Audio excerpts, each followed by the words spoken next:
Professional barista training নিচ্ছি। তো as I am going to study in abroad, so I think I need to do something along side my studies. তারপর হচ্ছে অনেক scroll করছিলাম যে কোথা থেকে করব।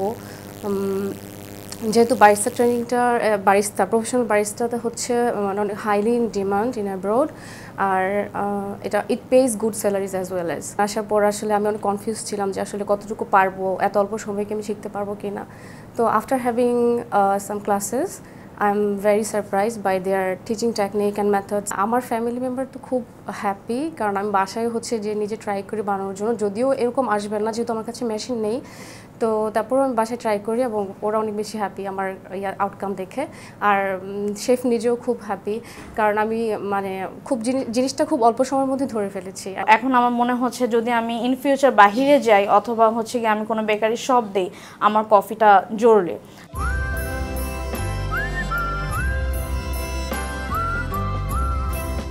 তো এই জন্যই আর কি আমি এখানে আসলাম, শিখেছি। এখন আমি যেহেতু বেসিকটা করেছি, এখন আমি অ্যাডভান্সটা করার জন্য এখানে আসছি।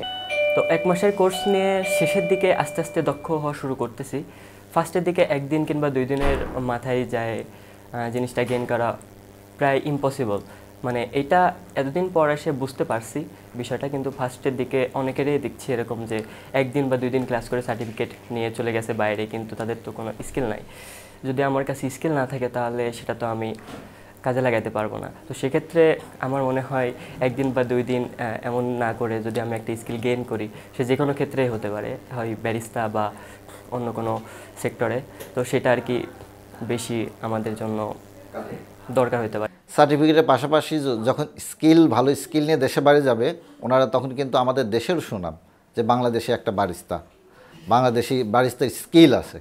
বাট আমাদের দেশের ছেলেমেয়েদের কিছুদিন আগে টেন্ডেন্সি ছিল যে না, ওনারা জাস্ট 1 দিন 2 দিনের একটা বারিস্তা ট্রেনিং সেশন করে সার্টিফিকেট নিয়ে দেশে বাইরে চলে যাচ্ছে। আলটিমেটলি কিন্তু দেশের বদনাম হচ্ছে। তা আমি যারা যাচ্ছে দেশে বাইরে, আমি সাজেস্ট করব যেন তারা ভালো প্রপারলি একটা স্কিল নিয়ে দেশে বাইরে যায়।